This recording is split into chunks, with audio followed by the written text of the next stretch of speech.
The Ezekiel Synagogue is 700 years old. It holds in its walls and stone columns stories and history of the Jewish community that once populated the Shush village in Iraq. However, after years of being abandoned, this monolith is now on the brink of collapse. Here now is a report. These mighty stone walls were built especially to endure the harsh weather conditions that the Shush village in Iraq witnesses. Rain and snow being the prime destructors. The Ezekiel Synagogue was built, as per some estimates, sometime during the 13th century and served around 30 Jewish families. That is, until they all fled some 70 years ago. Since then, this mighty structure, replete with the rich history of the Jewish community, has been left abandoned. And now, it is at the risk of collapsing.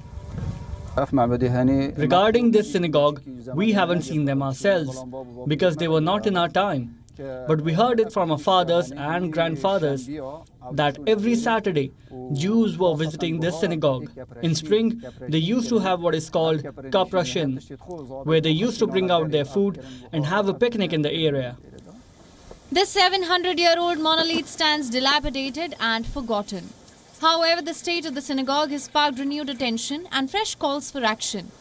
In September 2020, the US consulate did in fact allocate funds for the synagogue. The restoration work was to be carried out by 2 NGOs. However, that hasn't yet materialized. With great pleasure, the U.S. consulate in Erbil allocated $500,000 for a renovation project of the synagogue. And that's because it considered it to be the best among the synagogues, which still has its original structure. God willing, we will start to work on a plan in the near future on how to carry out the renovation process.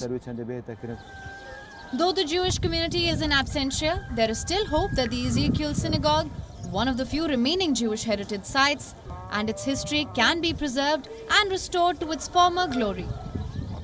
Bureau Report WION, World is One. WION is now available in your country. Download the app now and get all the news on the move.